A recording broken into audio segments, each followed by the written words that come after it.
निर्भया के नाबालिग गुनहगार के रिहाई के खिलाफ याचिका पर सुप्रीम कोर्ट में आज अहम सुनवाई। डीसीडब्ल्यू ने दायर की है एसएलपी।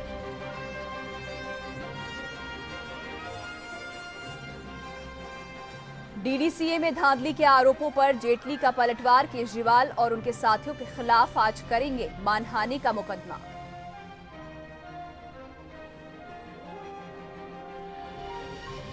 दिल्ली सरकार ने किया डीडीसीए मामले की जांच का ऐलान। पूर्व सॉलिसिटर जनरल गोपाल सुब्रमण्यम की अध्यक्षता में जांच आयोग। राजधानी में प्रदूषण को लेकर दिल्ली हाईकोर्ट में अहम सुनवाई। केंद्र और राज्य सरकार जमा करेंगे प्रदूषण कम करने का एक्शन प्लान। उत्तर भारत में कड़ाके की ठंड जारी। पहाड़ों पर लगातार बर्फबारी से मैदानी इलाकों में भी लुढ़का पारा। और चीन के मैन्युफैक्चरिंग हब शेंजन में भीषण लैंडस्लाइड। 33 इमारतें जमीन में धंसी। 59 लोग लापता।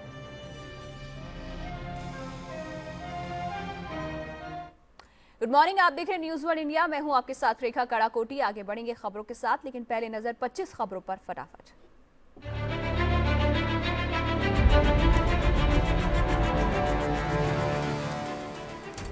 विश्व हिंदू परिषद ने एक बार फिर से राम मंदिर के मुद्दे को गरमाने की कोशिश की है। राम जन्मभूमि न्यास के अध्यक्ष महेंद्र नित्य गोपाल दास ने रविवार को मंदिर निर्माण के लिए शीला पूजन करवाया। रविवार को ही अयोध्या में राम मंदिर निर्माण के लिए 2 ट्रक पत्थर भी मंगाए गए। 6 महीने पहले देश भर से पत्थर इकट्ठा करने का राष्ट्रव्यापी अभियान शुरू किया गया था।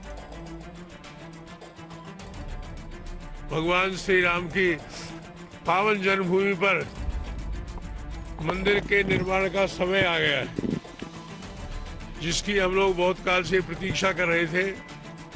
भगवान की कृपा से वो समय अब आ गया है। निर्भया के नाबालिग गुनहगार के रिहाई के खिलाफ याचिका पर सुप्रीम कोर्ट में आज अहम सुनवाई होनी है। नाबालिग दोषी की रिहाई के खिलाफ दिल्ली महिला आयोग ने सुप्रीम कोर्ट में एलएसपी दायर की है। पिछले हफ्ते दिल्ली हाई कोर्ट ने नाबालिग की रिहाई पर रोक लगाने से इनकार किया था।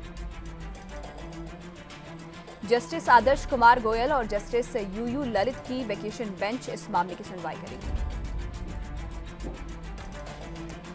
अब तक हंगामों की भेंट चढ़ रही संसद के शीतकालीन सत्र में आज भी हंगामे के आसार हैं। डीडीसीए मामले में श्रीमती सोनिया गांधी का नाम घसीटे जाने के नाराज होकर कांग्रेस आज इस मुद्दे पर संसद में हंगामा कर सकती है।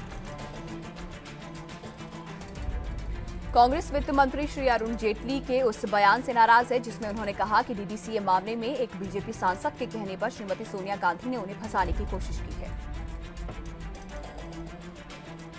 डीडीसीए मामले में कथित घोटाले को लेकर आम आदमी पार्टी के आरोपों का सामना कर रहे वित्त मंत्री श्री अरुण जेटली आज आप नेताओं के खिलाफ मानहानि का मुकदमा दर्ज करवाएंगे। जेटली केजरीवाल के साथ आम आदमी पार्टी के दूसरे नेता कुमार विश्वास, आशुतोष, संजय सिंह, राघव चड्ढा और दीपक वाजपेयी के खिलाफ भी केस दर्ज करवाएंगे। वहीं आम आदमी पार्टी ने भी श्री जेटली के खिलाफ केस दर्ज कराने का ऐलान किया है। आप नेता संजय सिंह ने कल ट्वीट कर कहा कि वो आज जेटली के खिलाफ एफआईआर दर्ज करवाएंगे। राजधानी में बढ़ते प्रदूषण को देखते हुए प्रधानमंत्री श्री नरेंद्र मोदी आज सांसदों को बैटरी से चलने वाली 2 बसें भेंट करेंगे। प्रधानमंत्री इस इलेक्ट्रिक बसों को लोकसभा स्पीकर श्रीमती सुमित्रा महाजन और परिवहन मंत्री श्री नितिन गडकरी की मौजूदगी में भेंट करेंगे। मुख्य चुनाव आयुक्त श्री नसीम जैदी आज असम के दौरे पर जा सकते हैं। श्री जैदी वहां चुनाव की तैयारियों का जायजा लेंगे। असम में अगले साल मार्च अप्रैल में विधानसभा चुनाव हो सकते हैं। श्री जैदी अपने दौरे पर चुनाव अधिकारियों के साथ साथ राजनीतिक दलों के प्रतिनिधियों से भी मुलाकात करेंगे। यूपी के संभल में चुनावी रंजिश को लेकर 2 गुटों में हुई गोलीबारी में 2 लोगों की मौत हो गई, जबकि 5 लोग गंभीर रूप से जख्मी हुए हैं। 2 घायलों की हालत नाजुक बनी हुई है। ये घटना बहजोई थाना क्षेत्र के किसैरी गांव की है। गांव में एक शादी समारोह था, मगर वहां नवनिर्वाचित ग्राम प्रधान और हारे हुए उम्मीदवार के समर्थक आपस में भिड़ गए। दोनों पक्षों से जमकर फायरिंग भी हुई। घायलों में 3 बाराती थे। पूरे उत्तर भारत में शीतलहर का कहर जारी है। पहाड़ी इलाकों में जहां बर्फबारी हो रही है, तो वहीं मैदानी इलाकों में भी कड़ाके की ठंड पड़ रही है। मौसम विभाग के मुताबिक पिछले 24 घंटों में ज्यादातर जगहों पर न्यूनतम तापमान में गिरावट दर्ज की गई है। आसमान साफ होने की वजह से रात के तापमान में गिरावट दर्ज की जा रही है। वहीं शिमला में भी बर्फबारी की वजह से सर्दी काफी बढ़ गई है। लोग जगह जगह अलाव जलाकर सर्दी से बचते दिखाई दे रहे हैं। ठंड इतनी है कि हाथ पांव सिकुड़ रहे हैं। पानी इतना ठंडा है कि यहाँ पर सारा पानी जमा हुआ है। जितना भी यहाँ पे देखिए नालों में पानी जमा हुआ है। बहुत ठंड है शिमला में जी, और हम तो आग जलाकर थोड़ा हाथ पैर सेक रहे हैं अपने। वहीं पुंछ में भी भारी बर्फबारी की वजह से तापमान में काफी गिरावट दर्ज की गई है। स्थानीय लोगों के मुताबिक इस साल हर साल के मुकाबले ज्यादा बर्फबारी हो रही है। बर्फबारी की वजह से सड़कें बंद हो गई हैं, जिसकी वजह से लोगों को भी दिक्कतों का सामना करना पड़ रहा है। कड़ाके की ठंड आ चुकी है पुंछ के अंदर, जिसका कोई हिसाब नहीं है। लोग इस वक्त सुबह के 9 बज रहे हैं, लेकिन अभी तक कोई धूप का नाम नहीं है। यहाँ इतना कोहरा पड़ा हुआ है, आज इतनी कड़ाके की सर्दी चल रही है और हर गाड़ियों के शीशों पे कोहरा जमा हुआ है। ये हमें सर्दी जो है वो पिछले साल के बरक्स जो है वो ज्यादा हमें महसूस हो रही है। चीन के मैन्युफैक्चरिंग हब शंजेन में एक पहाड़ के खिसकने से भीषण भूस्खलन में 33 इमारतें जमीन में धंस गई। रविवार को हुए इस हादसे में कम से कम 59 लोग लापता बताए जा रहे हैं।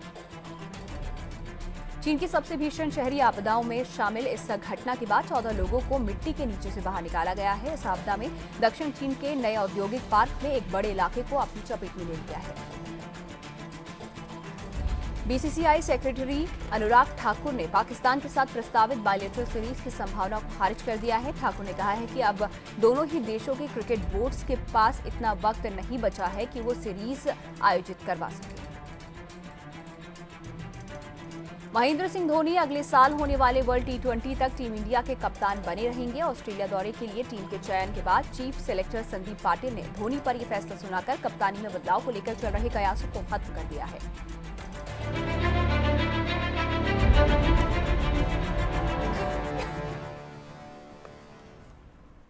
बात करेंगे डीडीसीए मामले की, जिसमें कथित घोटाले को लेकर आम आदमी पार्टी के आरोपों का सामना कर रहे वित्त मंत्री श्री अरुण जेटली आज मानहानि का केस दर्ज करने वाले हैं।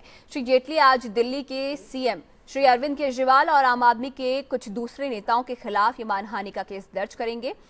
पीटीआई के मुताबिक जेटली केजरीवाल के साथ ही आम आदमी पार्टी के दूसरे नेता कुमार विश्वास, आशुतोष, संजय सिंह, राघव चड्ढा और दीपक वाजपेयी के खिलाफ भी केस दर्ज करवाएंगे। तो वहीं आम आदमी पार्टी ने वित्त मंत्री श्री अरुण जेटली के इस्तीफे की मांग को दोबारा दोहराया है। पार्टी ने जेटली के खिलाफ केस दर्ज कराने का भी ऐलान किया है।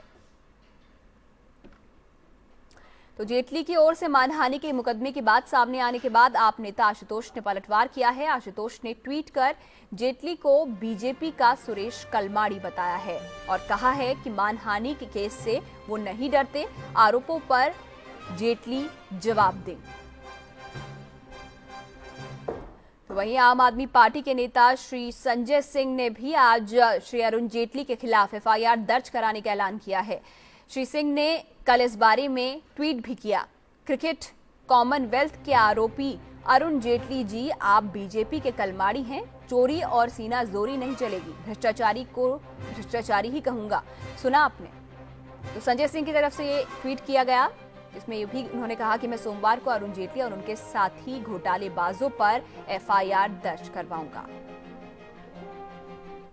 तो दिल्ली सरकार ने डीडीसीए में वित्तीय घपले समेत कथित अनियमितता की जांच के लिए पूर्व सॉलिसिटर जनरल गोपाल सुब्रमण्यम की अध्यक्षता में एक जांच आयोग गठित करने का निर्णय लिया है। खुद सीएम केजरीवाल ने आयोग की अध्यक्षता के लिए वरिष्ठ वकील और देश के सॉलिसिटर जनरल रहे गोपाल सुब्रमण्यम को चिट्ठी लिखी और सुब्रमण्यम आयोग की अध्यक्षता के लिए तैयार हो गए हैं।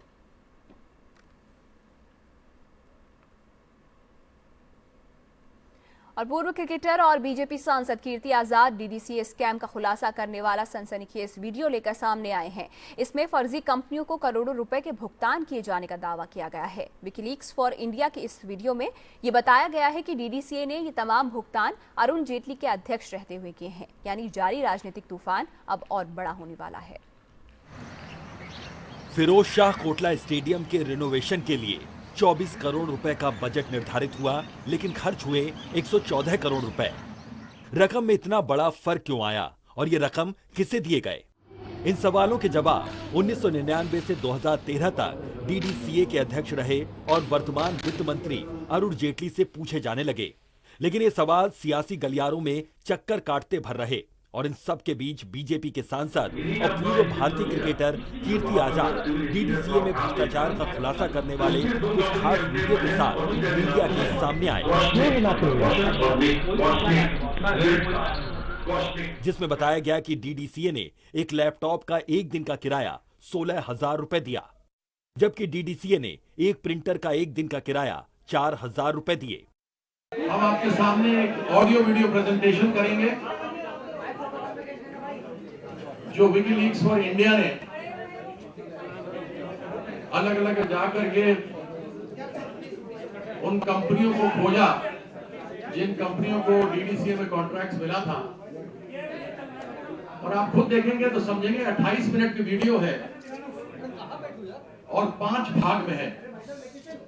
इसके लास्ट के भाग में बड़े बड़े कॉन्ट्रैक्ट्स हैं, करोड़ों वाले। इस वीडियो को विकीलीक्स फॉर इंडिया ने बनाया है, जिसमें उन तमाम कंपनियों का जिक्र किया गया है जिसे डीडीसीए ने काम के एवज में करोड़ों का भुगतान किया है। KS associates, Karol Bagh, Delhi. WikiLeaks India ने वीडियो में बताया कि इस पते पर यह कंपनी मिली। कंपनी के मालिक ने 2015 में डीडीसीए के लिए काम करने का दावा किया, लेकिन चौंकाने वाली बात यह है कि डीडीसीए ने 2015 में काम के एवज में 2013 में ही उसे भुगतान कर दिया। RK jewellers, Delhi. इस कंपनी को डीडीसीए ने लाखों रुपए का भुगतान किया।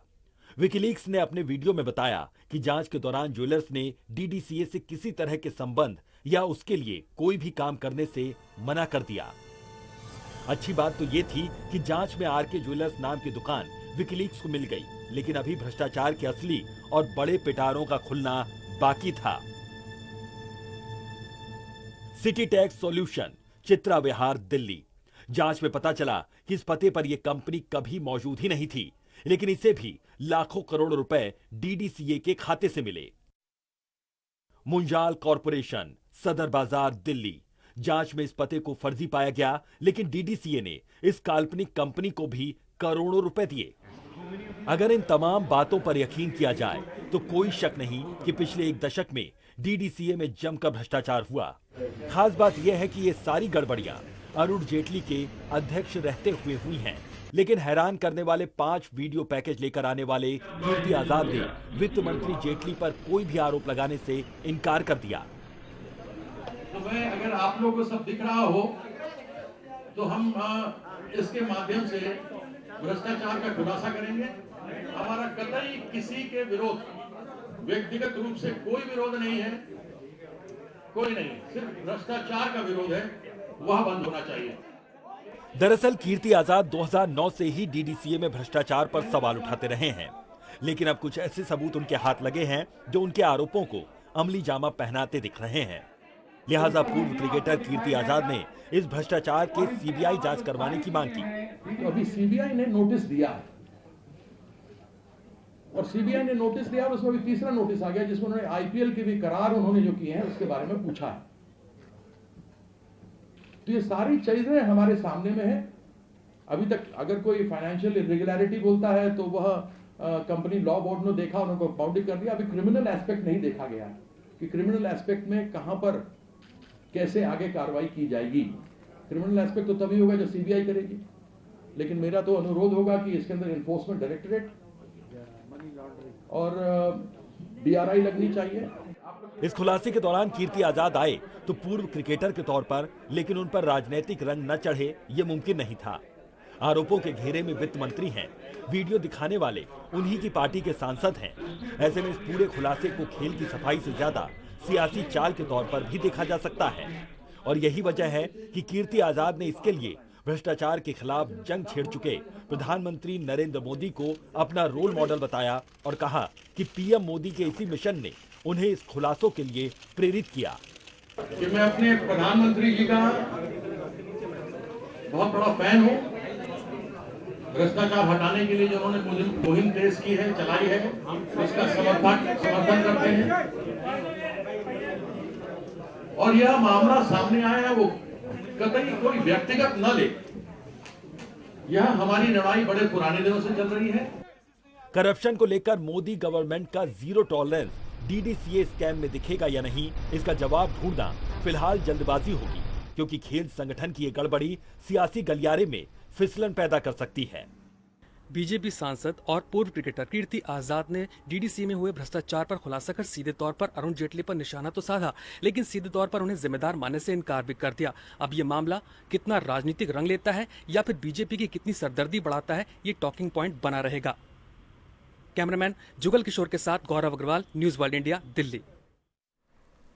और आम आदमी पार्टी ने डीडीसीए पर कीर्ति आजाद के खुलासे के बाद प्रधानमंत्री से अरुण जेटली को कैबिनेट से हटाने की मांग कर दी है। पार्टी ने कहा है कि जो आरोप वो लगा रहे थे उसकी पुष्टि खुद बीजेपी के सांसद भी कर रहे हैं। पिछले 48 घंटे से भयानक दबाव डाला जा रहा था।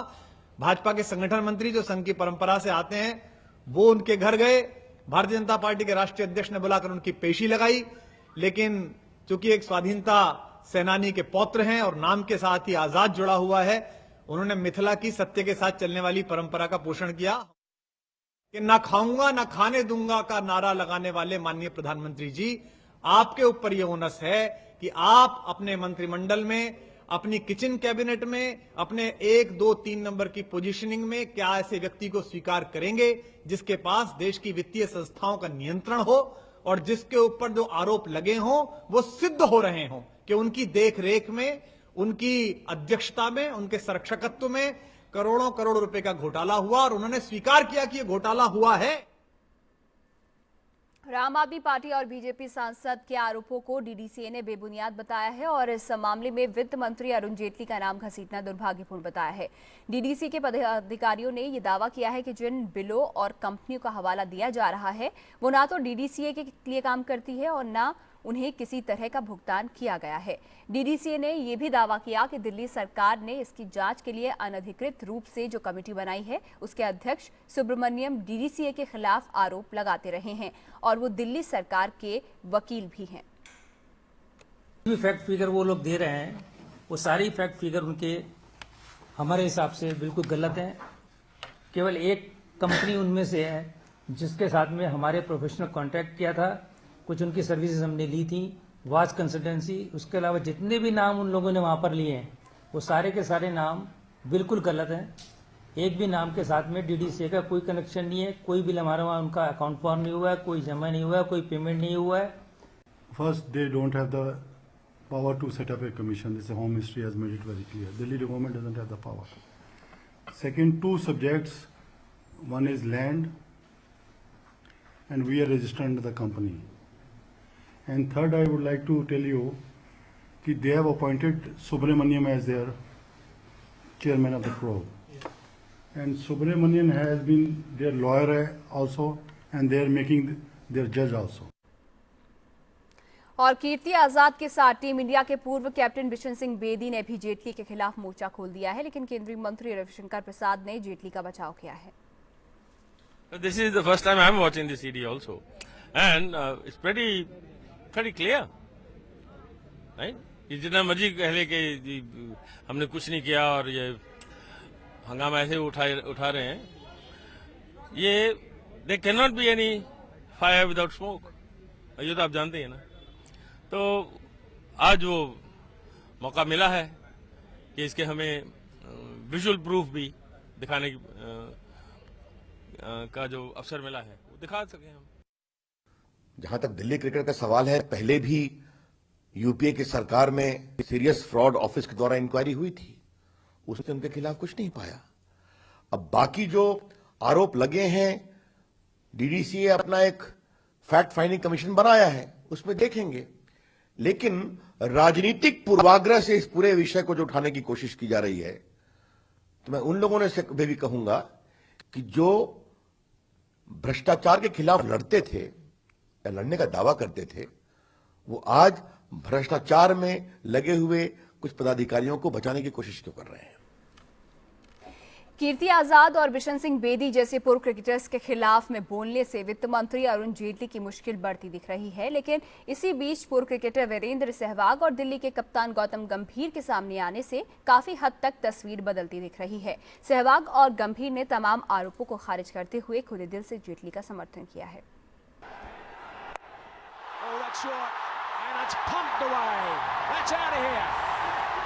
क्रिकेट के मैदान पर चौकों छक्कों की बरसात करने वाले वीरेंद्र सहवाग भी फिरोज शाह कोटला पर चली जा रही सियासी चालों से खुद को दूर नहीं रख सके। डीडीसीए में गड़बड़ियों को लेकर वित्त मंत्री अरुण जेटली पर लगातार आरोप लगाए जा रहे हैं।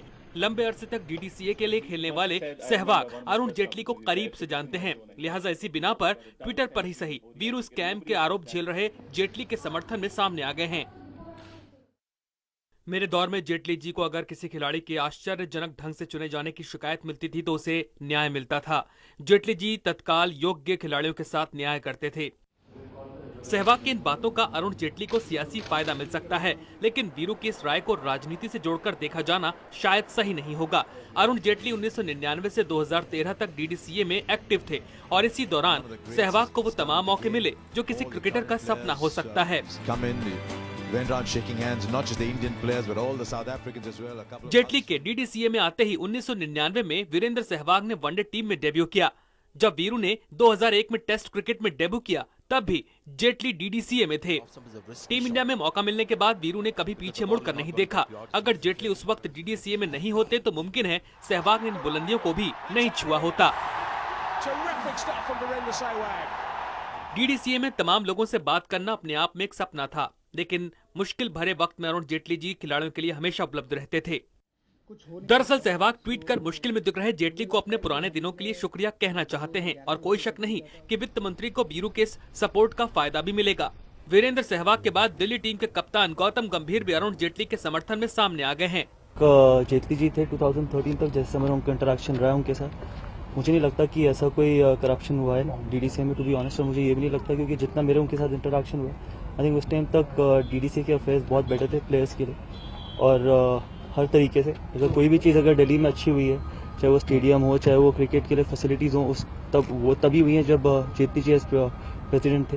अगर चीज़ें सुधरनी होती, जैसे लोग कह रहे हैं कि सारा करप्शन या सारी चीज़ें उनके ऊपर ब्लेम डाल रहे हैं, तो आई थिंक लास्ट 2 साल से जब वो डीडीसी में नहीं है, आई थिंक जो सिचुएशन डीडीसी की है वो बहुत ज़्यादा ख़राब है जब से उन्होंने छोड़ा है डीडीसी। तो कहना कि मुझे लगता है कि जो मैंने ट्वीट किया, I think I totally stand by it. Jaitley के समर्थन में आई गौती की राय सहवाग के मुकाबले ज्यादा गंभीर है। I think all these people who've been accusing him left, right, and center has been in those top positions when Mr. JT was the president.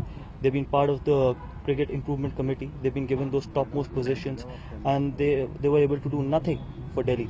And now, when they're not in those positions, they're trying to accuse him of every allegation. And if this was the case, they shouldn't have taken those positions which they took when he was the president, because there was this cricket improvement committee which was set up by Mr. Jetli when he was the president, and all these ex-cricketers who've been accusing him today have been part of it to improve cricket in Delhi, but they couldn't do anything. And now when he's not there as president and when they're not part of this cricket improvement committee, all these allegations are coming now.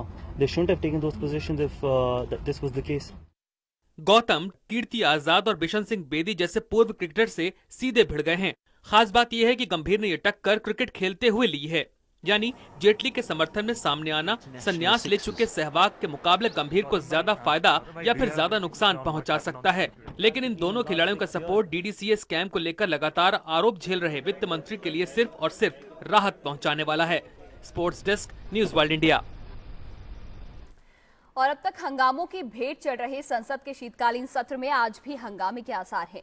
DDCA मामले में श्रीमती सोनिया गांधी का नाम घसीटे जाने से नाराज कांग्रेस आज इस मुद्दे पर संसद में हंगामा कर सकती है। कांग्रेस वित्त मंत्री श्री अरुण जेटली के उस बयान से नाराज है जिसमें उन्होंने कहा कि डीडीसीए मामले में एक बीजेपी सांसद के कहने पर श्रीमती सोनिया गांधी ने उन्हें फंसाने की कोशिश की। आपको बता दें कि श्री जेटली ने कहा था कि उनकी पार्टी के एक सांसद श्रीमती सोनिया गांधी से मिले और दोनों ने उन्हें फिक्स करने को लेकर बात की। जेटली का इशारा बीजेपी सांसद कीर्ति आजाद की तरफ था।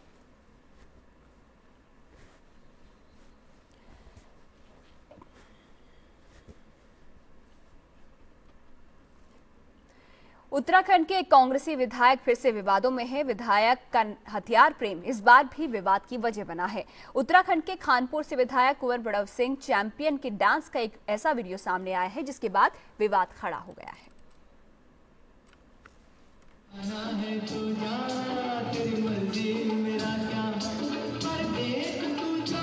तमंचे पर डिस्को करा रहे ये हैं उत्तराखंड के खानपुर से विधायक कुंवर प्रणव सिंह चैंपियन। उत्तराखंड के रुड़की में एक होटल में कार्यक्रम था। वहीं विधायक महोदय अपनी शर्ट निकाल तमंचों के साथ कुछ इस अंदाज में डांस करते नजर आए। दोनों हाथों में रिवॉल्वर, जिसे लहराते हुए विधायक इस महिला के साथ जी भरकर थिरके।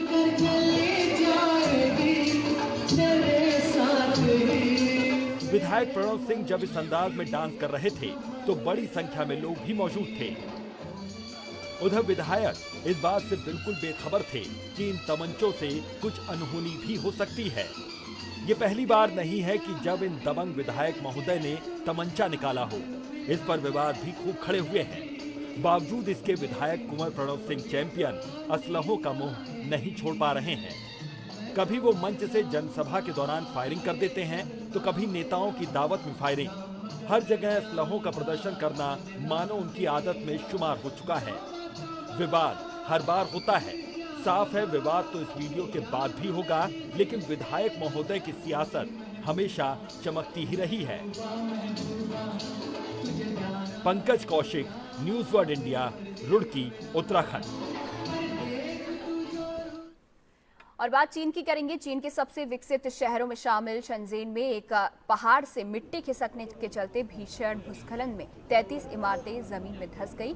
रविवार को हुए इस हादसे में कम से कम 59 लोग लापता बताए जा रहे हैं। इस घटना के बाद 14 लोगों को मिट्टी के नीचे से भी बाहर निकाला गया है। इस आपदा ने दक्षिण चीन के नए इंडस्ट्रियल पार्क में एक बड़े इलाके को अपनी चपेट में लिया है। दमकल कर्मी और पुलिस और स्वास्थ्य कार्यकर्ता सहित 1500 से ज्यादा लोग इस वक्त रेस्क्यू ऑपरेशन में जुटे हुए हैं।